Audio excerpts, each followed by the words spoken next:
स्वागत है आपका संस्कार एकेडमी के इस YouTube चैनल में।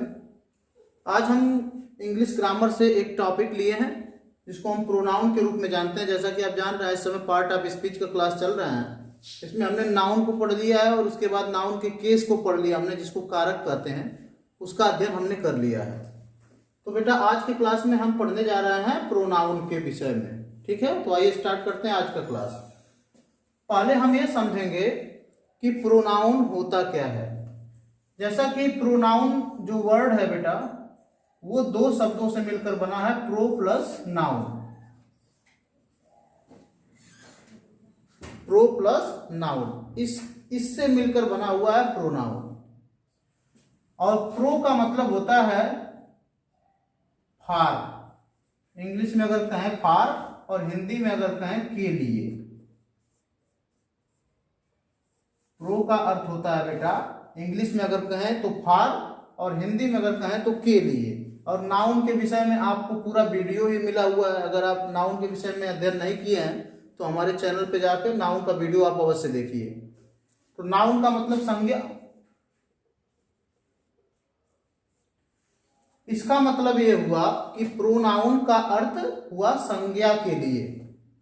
तो इसी बेस पर ये डेफिनेशन भी बनाया गया है कि प्रोनाउंस आर द वर्ड, यानी कि सर्वनाम ऐसे शब्द होते हैं that takes the place of noun, जो संज्ञा के स्थान पर प्रयोग किए जाते हैं। यानी कि संज्ञा के बदले में जो शब्द प्रयोग किए जाते हैं उन्हीं को हम प्रोनाउन कहते हैं या सर्वनाम कहते हैं। ओके बेटा, प्रो का अर्थ होता है के लिए, नाउन का अर्थ होता है संज्ञा, यानी प्रोनाउन का अर्थ हुआ संज्ञा के लिए। तो कुल मिलाकर हम यूं कह सकते हैं कि वे सभी शब्द जो संज्ञा के लिए प्रयोग किए जाते हैं उन्हें हम प्रोनाउन कहते हैं। देखिए ये बड़ा आसान सा टॉपिक है और आप भी इसे आसानी समझ रहे होंगे, लेकिन यकीन मानिए आप हमारे साथ इस क्लास में जुड़े रहेंगे तो आपको एहसास होगा कि ये आसान तो है लेकिन बड़ा इंपॉर्टेंट है और बहुत सारी ऐसी जानकारी होगी जो आपको अभी नहीं होगी सर्वनाम के विषय में।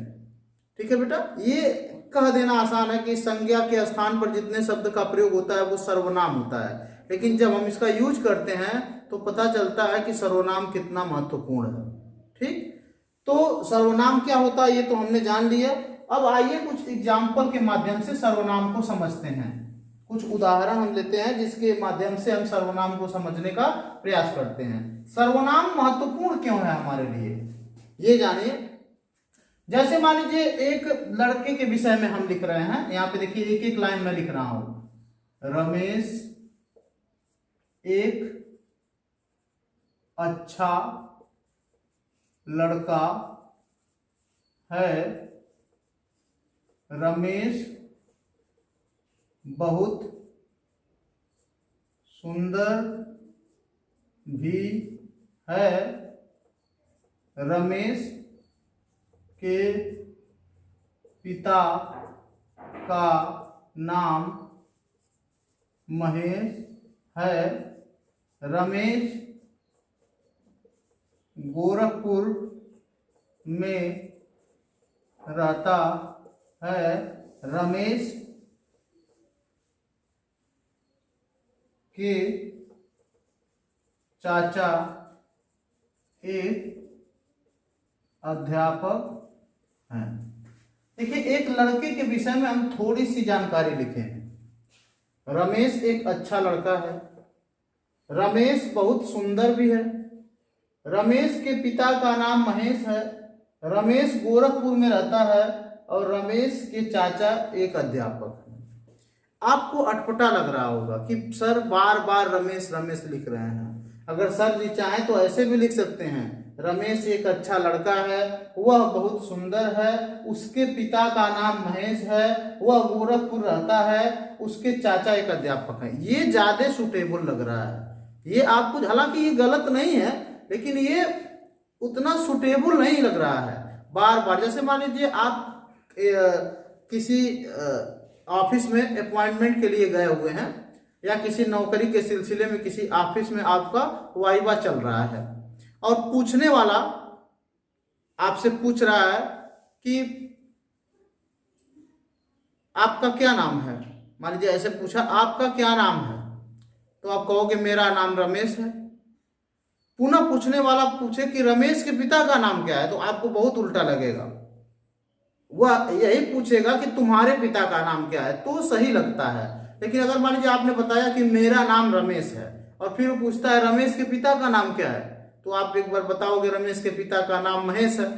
फिर पूछेगा रमेश कितना पढ़ा है, तो आपको ये काफी बुरा लगने वाला है।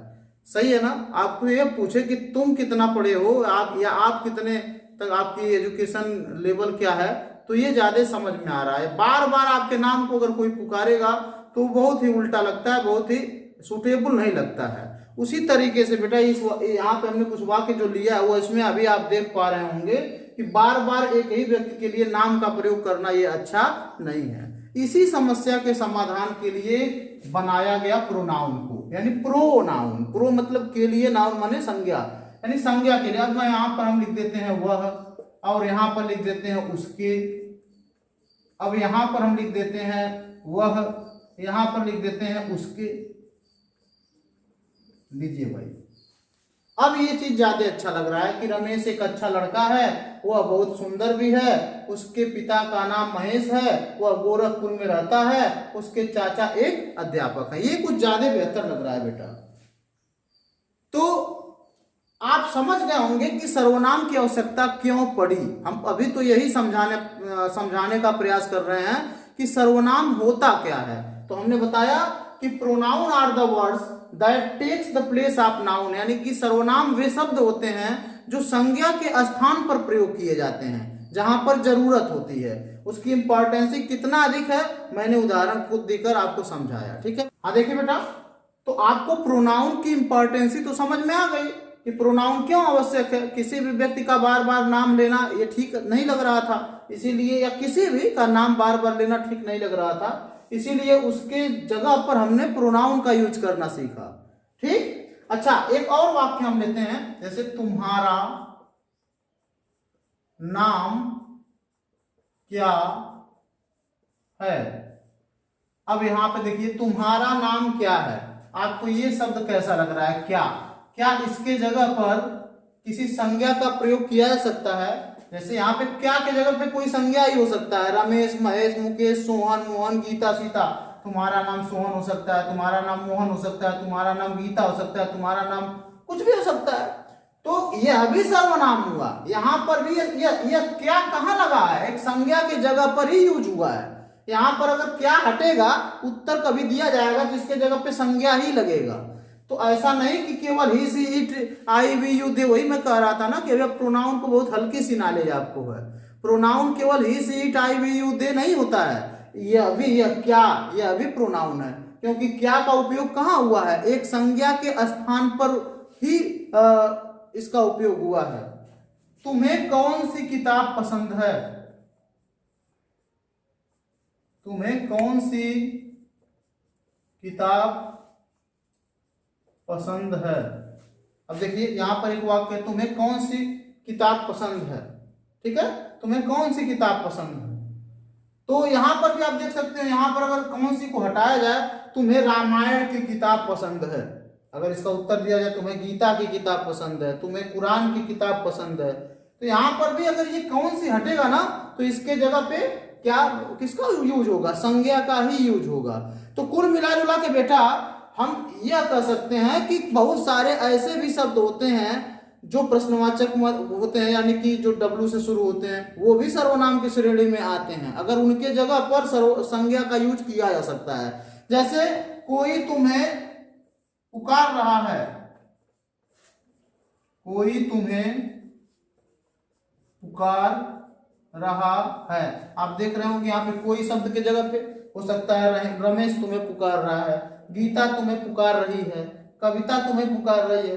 यानी इस कोई को अगर हटाओगे ना बेटा, तो इसके जगह पे सर्वनाम ही यूज होगा, सॉरी संज्ञा ही यूज होगा।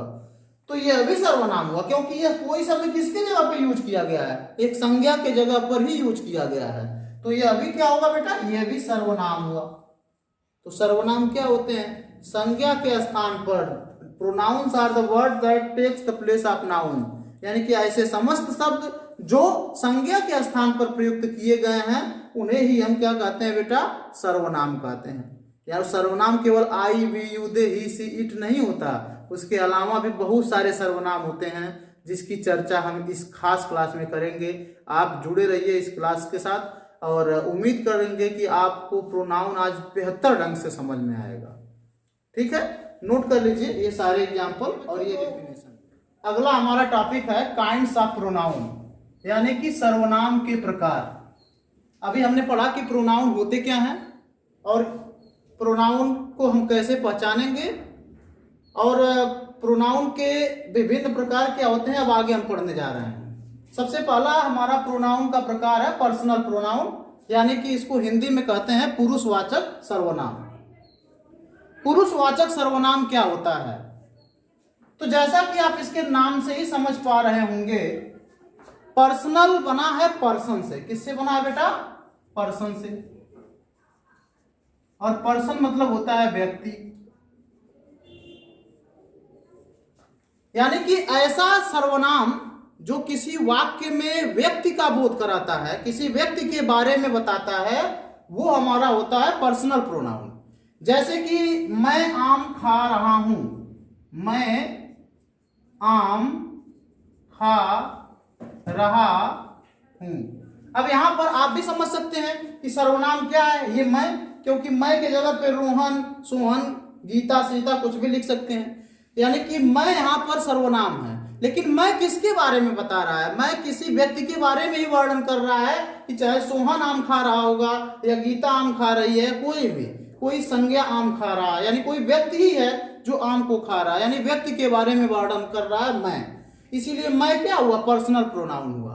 तो सीधी सी बात है कि पर्सनल प्रोनाउन या पुरुषवाचक सर्वनाम क्या होता है, तो हम कहेंगे इसका डिफिनेशन यही होगा कि ऐसा प्रोनाउन या ऐसा सर्वनाम जो किसी भी वाक्य में किसी भी व्यक्ति के बारे में बताता है, वह होता है पर्सनल प्रोनाउन। और पर्सनल प्रोनाउन तो बेटा गिने चुने हैं, इसको आप याद भी कर सकते हो, जैसे कि हम कह सकते हैं आई, हम कह सकते हैं यू, हम कह सकते हैं वी, हम कह सकते हैं दे, हम कह सकते हैं ही, हम कह सकते हैं सी, हम कह सकते हैं इट। ये सबसे इंपॉर्टेंट है पर्सनल प्रोनाउन में, I, we, you, they, he, she, it. ठीक है, ये सभी अगर कहीं भी वाक्य में यूज होंगे तो निश्चित तौर पे किसी न किसी व्यक्ति के बारे में ही ये बताएंगे और किसी के बारे में नहीं। तो फिर से एक बार, ऐसा सर्वनाम जो किसी भी वाक्य में किसी भी व्यक्ति का वर्णन करता है तो वो होता है हमारा पर्सनल प्रोनाउन। यहां पर एक चीज आपके दिमाग में संदेह करती होंगी कि इट क्या है। इट तो किसी व्यक्ति के बारे में नहीं बताता। अक्सर आपने पढ़ा होगा इट की यूजेज में कि इट का यूज वही होता है जहां पे किसी मौसम की बात करी जाए, या कह सकते हैं किसी निर्जीव वस्तु का वर्णन करना हो तब इट का प्रयोग करते हैं। लेकिन ऐसा नहीं है कि इट का वर्णन या इट का प्रयोग निर्जीव वस्तुओं के लिए किया जाता है या किसी मौसम के लिए किया जाता है। इट का प्रयोग वहां भी किया जाता है जहां पर जेंडर का पता ना हो। याद रखिएगा, अगर जेंडर का पता नहीं है, जैसे कोई छोटा बच्चा है, बच्ची है या बच्चा है, उसके विषय में पता नहीं है, तो वहां पर हम इट का प्रयोग कर सकते हैं। और जानवरों के लिए, याद रखिए, जानवरों के लिए भी इट का प्रयोग किया जाता है।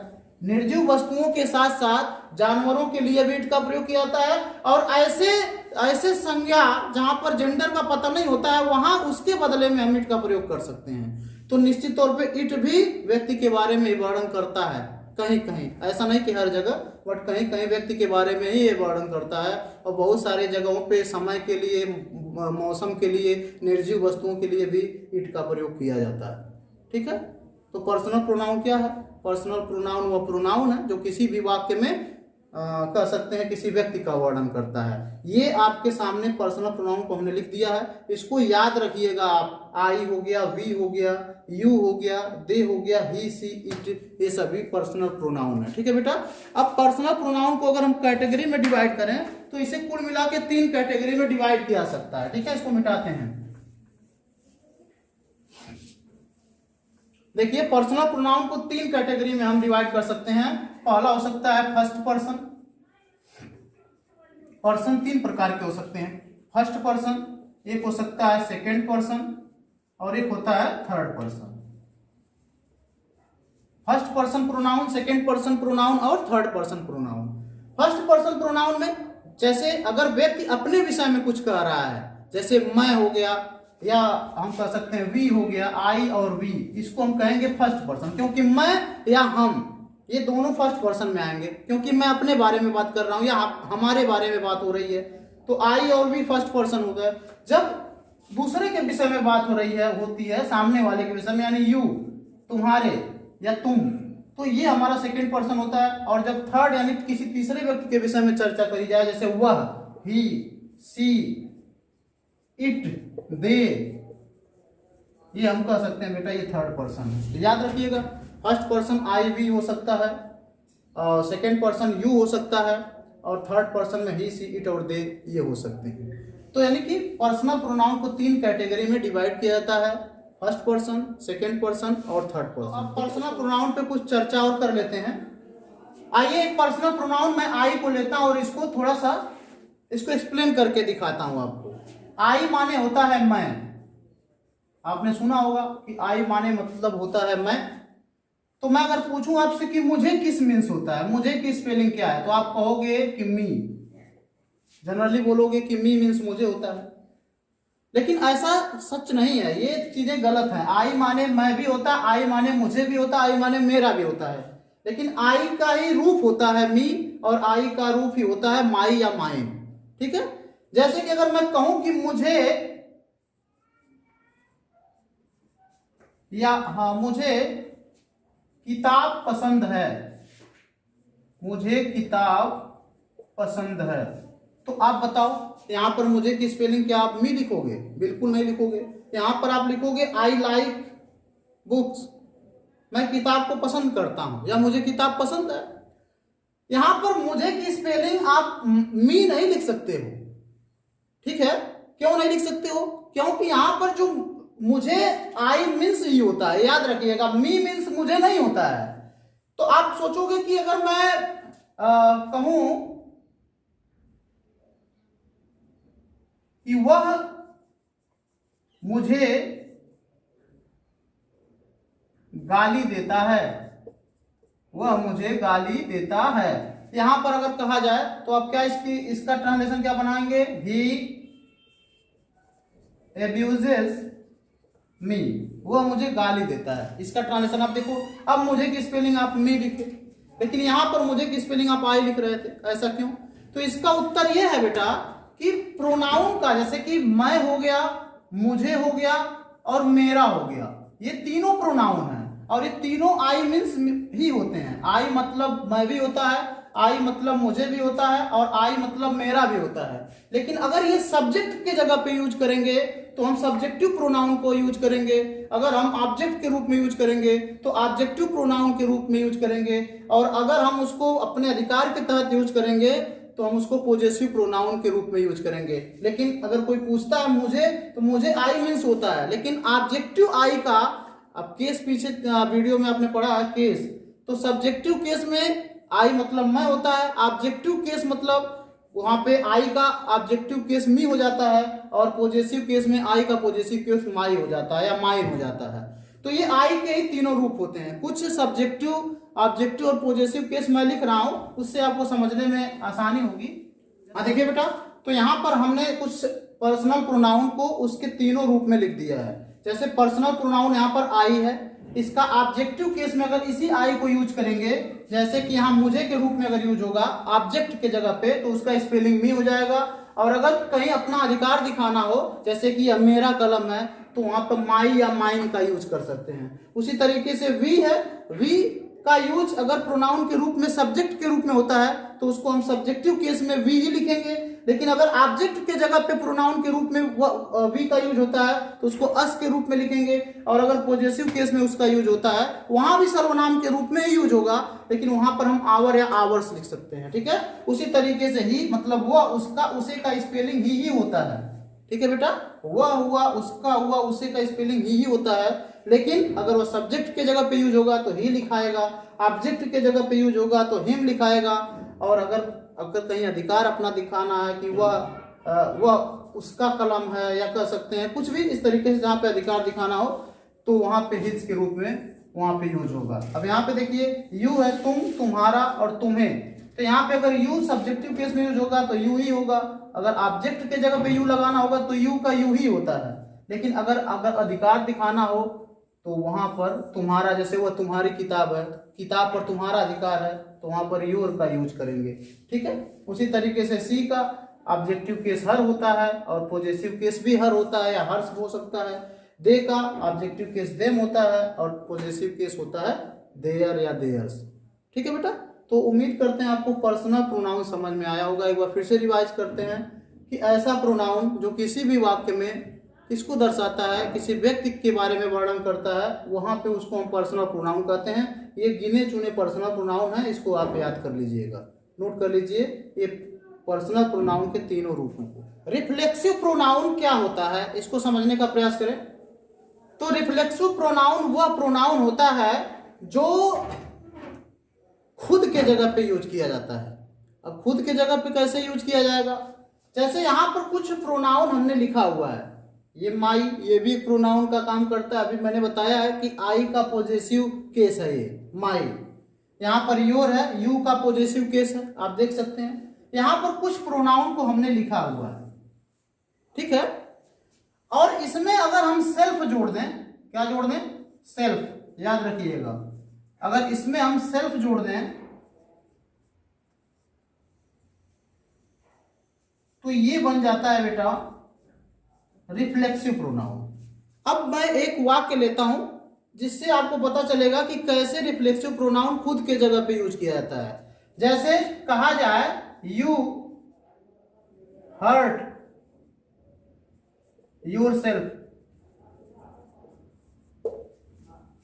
यू हर्ट योरसेल्फ, तुमने अपने आप को चोटिल कर लिया। अब यहां पे आप क्या देख रहे हो, यहां पे योरसेल्फ की जगह पे अगर मैं लिखना चाहूं किसी संज्ञा का नाम को, तो किसको लिखूंगा, खुद को, या जिसके बारे में मैं कह रहा हूं। यहाँ पे जो कर्ता है उसी का नाम यहाँ पे लिखा जाएगा। तो ऐसा प्रोनाउन जो जहां पे कर्ता के जगह पे जो संज्ञा यूज होगा वही संज्ञा उस ऑब्जेक्ट के जगह पे भी यूज हो, तो उस तरह के प्रोनाउन को हम कहेंगे रिफ्लेक्सिव प्रोनाउन है वो। और याद रखिएगा reflexive pronoun my, your, him, her, it और आवर में भी हम लगा सकते हैं। तो इसमें सेल्फ जोड़ने पर बन जाता है रिफ्लेक्सिव प्रोनाउन। माई में सेल्फ जोड़ दो, माई सेल्फ एक रिफ्लेक्सिव प्रोनाउन हो जाएगा जो खुद की जगह पे यूज होगा। योर सेल्फ जो उसके जगह पे, जो कर्ता के जगह पे, वो यहां भी यूज होगा। हिम सेल्फ ये भी खुद के जगह पे यूज होगा। हर सेल्फ ये भी खुद के जगह पे यूज होगा। तो आप समझ गए होंगे कि रिफ्लेक्सिव प्रोनाउन क्या होता है। यहां पे कुछ दिक्कतें आती हैं, जैसे कहीं कहीं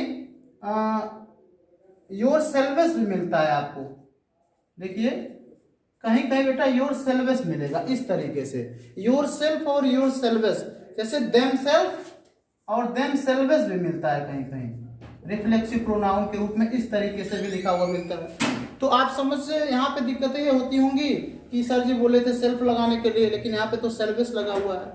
जैसे आवर सेल्फ, आवर सेल्वेस भी होता है, तो हम इसलिए सेल्वेस यहाँ लगाते हैं। जैसे दे है, ठीक है, और यू है, यू का प्रयोग बेटा कभी कभी सिंगल पर्सन प्रोनाउन के लिए भी किया जाता है। जैसे कि तुम एक भी हो सकता है और ढेर सारे लोग रहें तब भी तुम की बात करी जाती है, यू ही तभी कहा जाता है। यानी अगर एक व्यक्ति है और उसके बारे में कहा जाए तुम बड़े मूर्ख हो, तब भी यू का यूज किया जाता है। और ढेर सारे लोग हों, वहां पे 4-5 लोग हैं और सभी मूर्ख हैं और उनको कहना है तुम बड़े मूर्ख हो, तो वहां तुम का अर्थ सबको लेकर भी प्रदर्शित होता है। तो जब तुम का उपयोग ढेर सारे लोगों के लिए किया जाए और वहां पे सेल्फ जोड़ना हो तो सेल्फ नहीं जोड़ेंगे, सेल्फ ना जोड़ के हम सेल्वेस जोड़ते हैं। यानी कि वहां पे ये बता सो हो रहा है कि यहाँ ढेर सारे लोग हैं। अगर सेल्वेस लगा हुआ है इसका मतलब सीधा है कि ये ढेर सारे लोगों के लिए, एक से अधिक लोगों के लिए यूज किया जाता है। तो आप समझ गए होंगे रिफ्लेक्सिव प्रोनाउन क्या होता है। कुछ गिने चुने हैं जहां पे कर्ता की जगह पे जो संज्ञा का यूज होगा वही संज्ञा का यूज उस प्रोनाउन की जगह पे हो, तो समझ लीजिए वो प्रोनाउन रिफ्लेक्सिव प्रोनाउन होगा।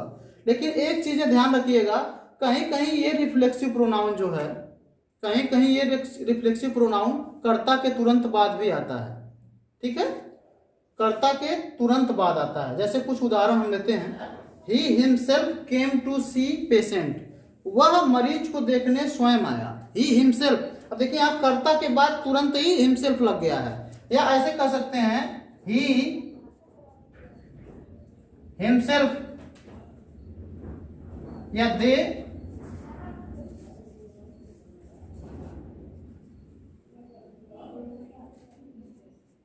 themselves solve all question. देखिए बेटा, ये भी एक वाक्य है और ये भी एक वाक्य है, ध्यान से देखिएगा। He himself came to see the patient, वह स्वयं मरीज को देखने आया। अब यहां पर आप क्या देख रहे हैं, कर्ता के तुरंत बाद रिफ्लेक्सिव प्रोनाउन का यूज हो रहा है, हिमसेल्फ का यूज हो रहा है, दे के तुरंत बाद देमसेल्व्स का यूज हो रहा है। यहां पर क्या हो रहा था, योरसेल्फ का प्रयोग एट लास्ट ऑब्जेक्ट के रूप में हो रहा था। तो जब my self, your self, him self, her self, it self या आवर सेल्वेस या कोई भी इस तरीके का जो भी प्रोनाउन है, अगर उसका यूज अंतिम में होता है ना, यानी लास्ट में ऑब्जेक्ट के जगह पे होता है, तो वो हमारा रिफ्लेक्सिव प्रोनाउन होता है। लेकिन अगर इसी तरह के प्रोनाउन का यूज अगर कर्ता के तुरंत बाद होता है ना, तो उसको कहेंगे कि कर्ता के महत्व को बढ़ाने के लिए उसका यूज हो रहा है। जैसे यहाँ पे देखिए, क्या कर्ता का महत्व तो नहीं बढ़ रहा है, ही हिमसेल्फ, कर्ता पर ही जोर देकर कहा जा रहा है, ही हिमसेल्फ, वह स्वयं ही मरीज को देखने आया। दे देमसेल्व्स, वे स्वयं ही सारे क्वेश्चन पेपर को हल कर दिए। तो जब इस तरह के प्रोनाउन का यूज कर्ता के महत्व को बढ़ाने के लिए किया जाता है ना, तो उसको एक अलग तरह का नाम दे दिया जाता है, उसको कहा जाता है बेटा एम्फैटिक प्रोनाउन। याद रखिएगा, एक अलग तरह का प्रोनाउन भी आप इसके साथ ही पढ़ चुके हो, एम्फैटिक प्रोनाउन।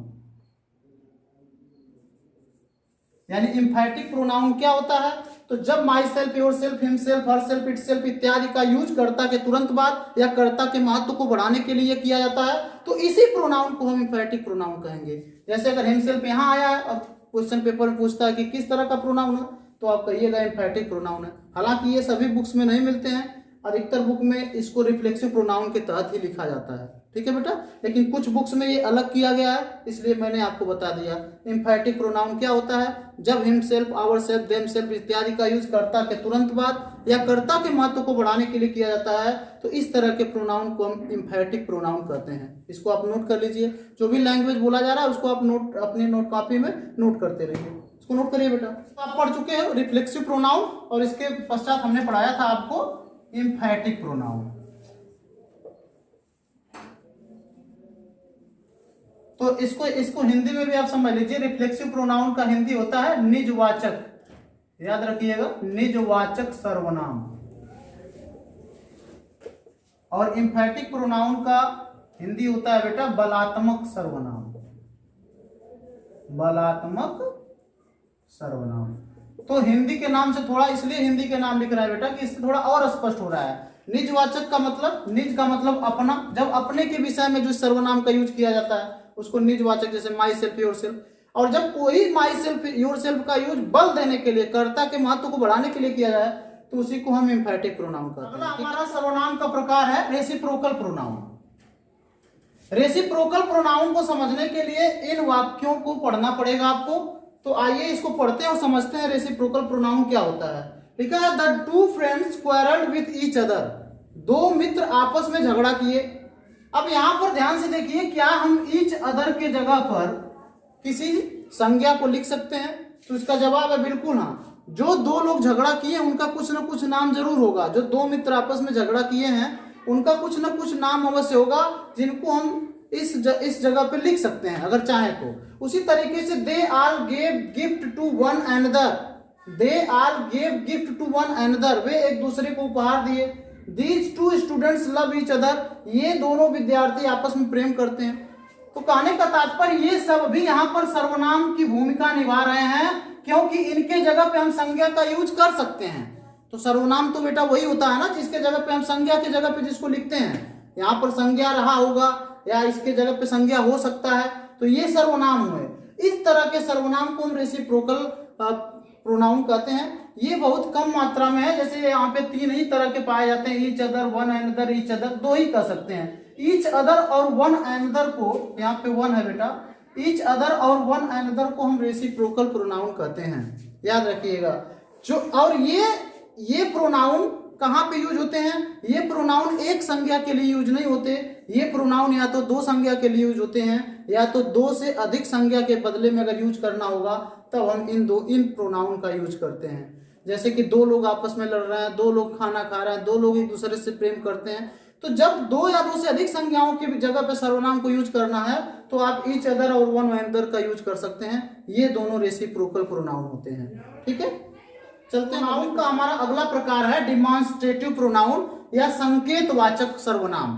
अब हिंदी में नाम से स्पष्ट है, ऐसे सर्वनाम जिनका उपयोग संकेत करने के लिए या इंडिकेट करने के लिए किया जाता है उसको हम कहेंगे डिमॉन्स्ट्रेटिव प्रोनाउन। जैसे दिस हो गया, दैट हो गया, दीज हो गया, ये हमारे बेटा डिमॉन्स्ट्रेटिव प्रोनाउन है।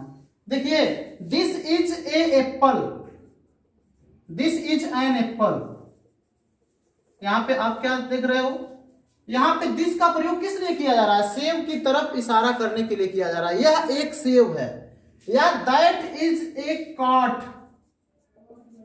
वह एक खटिया है, दैट इज ए काट। तो दैट का यूज क्यों किया जा रहा है बेटा, खटिया की तरफ इशारा करने के लिए किया जा रहा है। तो सीधी सी बात समझिए कि ऐसे सर्वनाम जिसका उपयोग संकेत करने के लिए किया जाता है या इंडिकेट करने के लिए किया जाता है वो हमारे डिमॉन्स्ट्रेटिव प्रोनाउन होते हैं, वो संकेतवाचक सर्वनाम होते हैं। जैसे ये तीनों तो फेमस है डिमॉन्स्ट्रेटिव में, दिस दैट दीज, इसको आप याद रखिए, इसकी सहायता से आपको हमेशा डिमॉन्स्ट्रेटिव प्रोनाउन आपके दिमाग में बना रहेगा।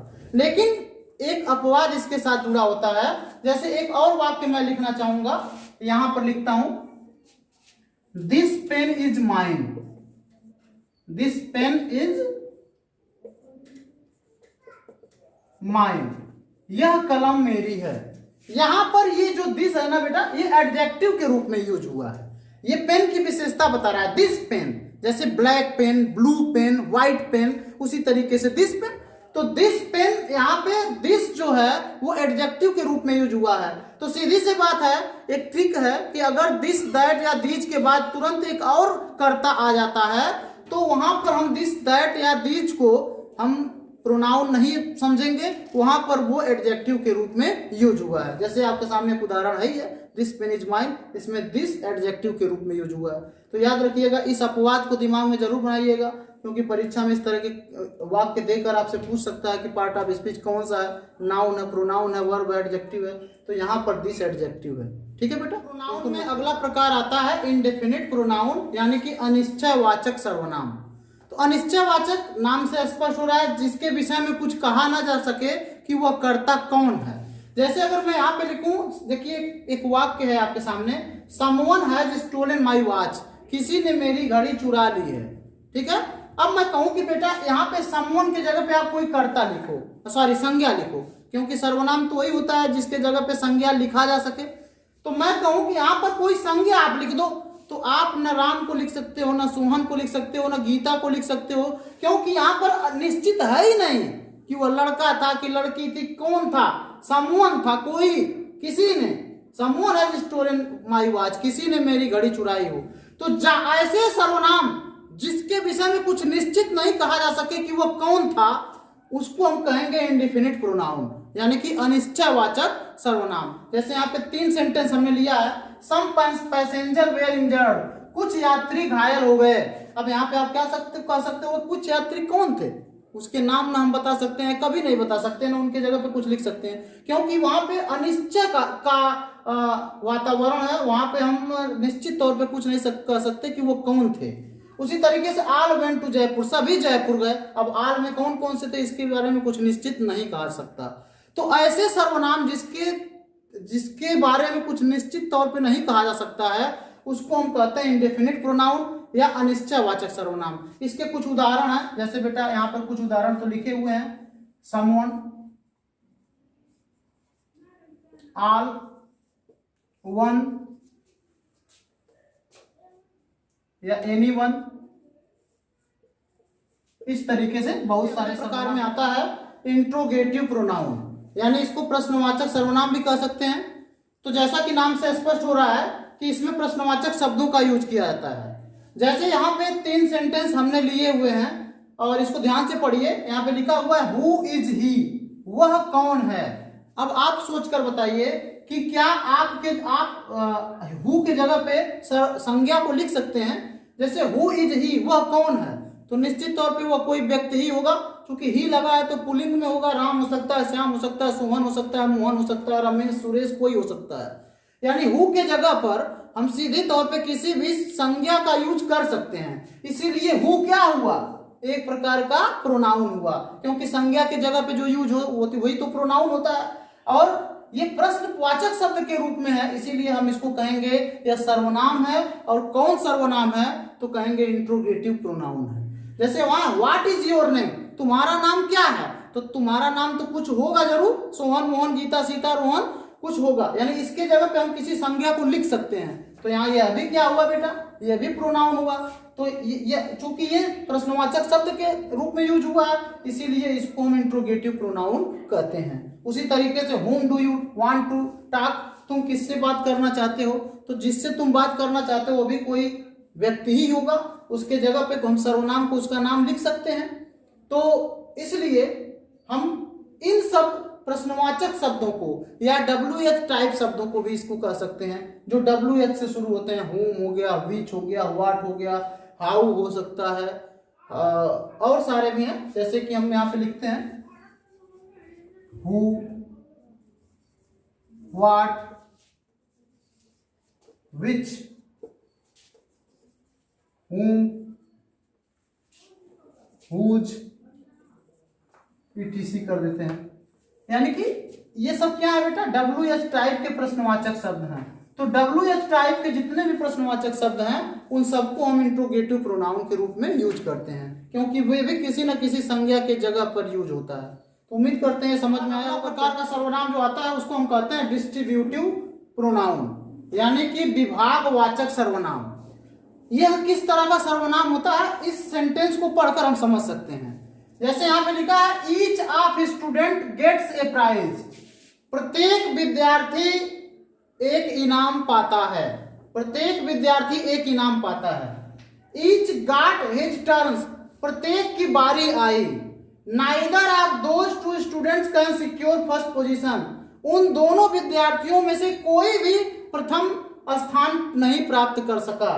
और every one of the students was happy, विद्यार्थियों में से प्रत्येक विद्यार्थी प्रसन्न था।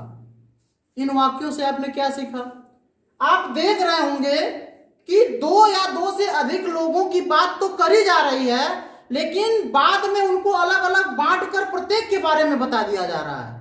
ध्यान से हमारी बात को सुनिए, दो या दो से अधिक लोगों के बारे में बात तो करी जा रही है, लेकिन बाद में प्रत्येक के बारे में बात कर दी जा रही है अलग अलग। जैसे देखिए कहा गया ईच ऑफ स्टूडेंट, अब देखिए स्टूडेंट्स तो बहुत सारे थे ना, विद्यार्थी ढेर सारे थे, लेकिन ईच का प्रयोग कर दिया गया। ईच माने प्रत्येक के बारे में बता दिया गया। तो जब ढेर सारे लोगों की बात करी जाए लेकिन प्रत्येक के बारे में बता दिया जाए, और जो शब्द प्रत्येक के बारे में बताने के लिए यूज किया जाए उसी को हम कहते हैं डिस्ट्रीब्यूटिव प्रोनाउन, यानी विभाग। विभाग का मतलब अलग अलग विभाग में बांटना। तो विद्यार्थी तो ढेर सारे थे, लेकिन सबको अलग अलग, ईच ने सबको अलग अलग बांट दिया।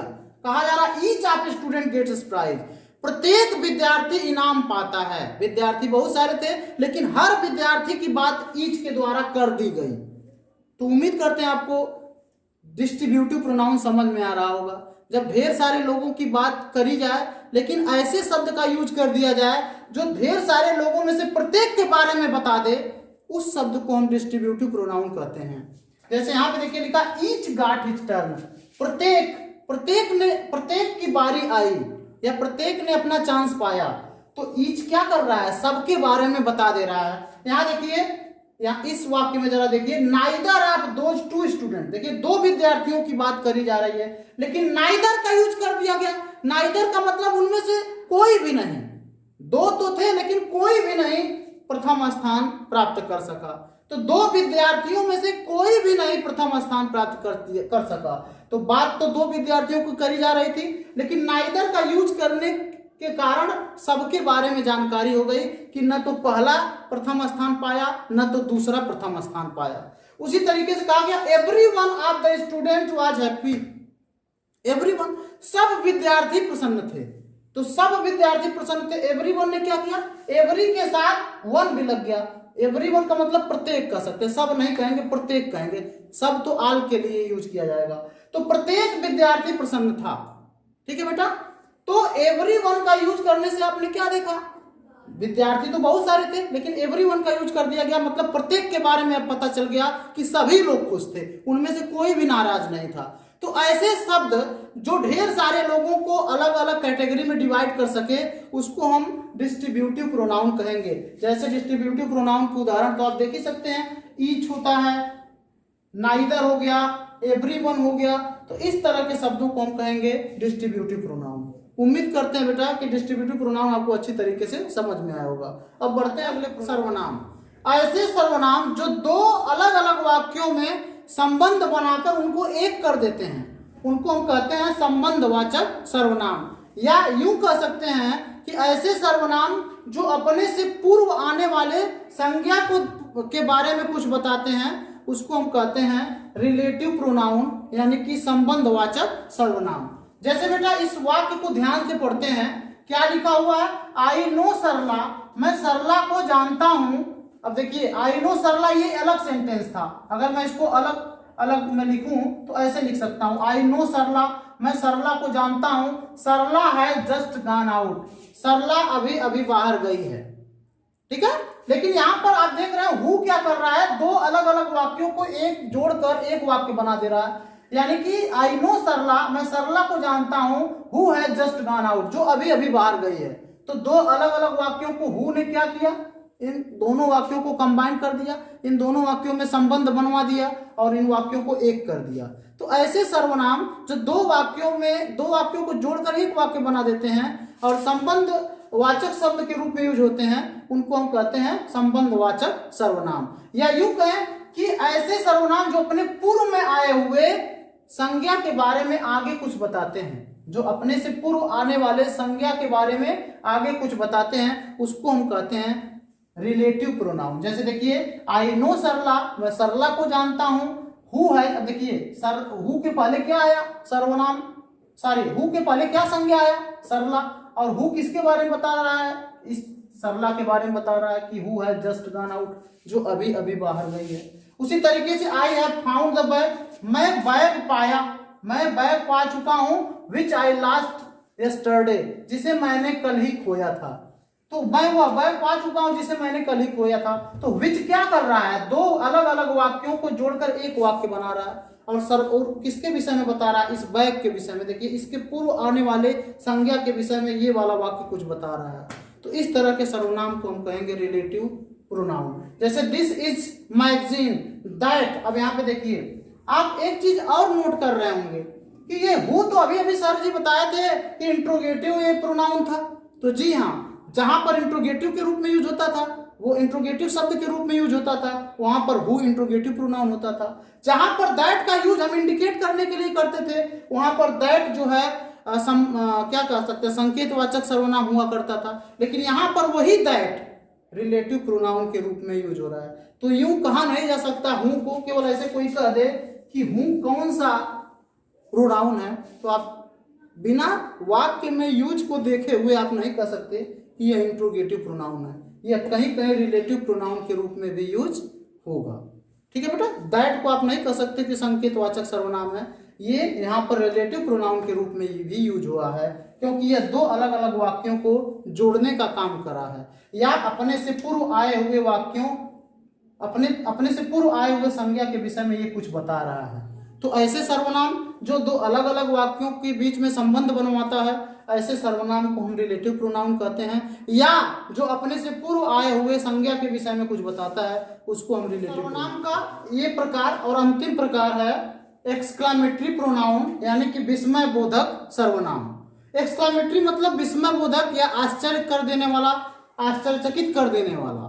तो जैसे यहाँ पे वाक्य लिखे हैं, हम दो वाक्य को लिए हैं, व्हाट, क्या, you don't know Sonia Gandhi, क्या तुम सोनिया गांधी को नहीं जानते हो। तो यहाँ पर आप अगर दिमाग लगाइए तो किसी संज्ञा का यूज कर सकते हो। जैसे मैं करके दिखाता हूं, Sohan you do not know Sonia Gandhi, तुम सोनिया गांधी को नहीं जानते। यानी कि इसके व्हाट के जगह पे हम किसी भी संज्ञा का भी यूज कर सकते हैं। तो इसीलिए बेटा यहाँ पर हम कह सकते हैं यह एक्सक्लामेटरी प्रोनाउन होगा या विस्मय बोधक सर्वनाम होगा। जैसे व्हाट, क्या, यू लॉस्ट द चेन, तुमने अपनी चेन खो दी। तो यहाँ पर हम किसी संज्ञा का यूज कर सकते हैं। इसीलिए ये जो सर्वनाम है, क्योंकि संज्ञा की जगह जो यूज होता है वो सर्वनाम ही होता है, और ये सर्वनाम क्या कर रहा है, आश्चर्य प्रकट कर रहा है। यहाँ पे देखिए एक्सक्लेमेशन मार्क भी लगा हुआ है। तो इस प्रकार के हम सर्वनाम को कहेंगे एक्सक्लेमेटरी प्रोनाउन। ठीक है बेटा, ऐसे सर्वनाम जो आश्चर्य प्रकट करें, विस्मय में डाल दें, उसको हम कहेंगे एक्सक्लेमेटरी प्रोनाउन। तो उम्मीद करते हैं बेटा आज का ये प्रोनाउन का क्लास आपको बेहद अच्छी तरीके से समझ में आया होगा, और प्रोनाउन को अगर पूरे वीडियो को आप देखेंगे तो निश्चित तौर पे एक बेहतर ज्ञान आपको मिलेगा। मिलते हैं अगले वीडियो में अगले पार्ट ऑफ स्पीच के साथ, तब तक अपना ध्यान रखिए। आपका दिन शुभ हो।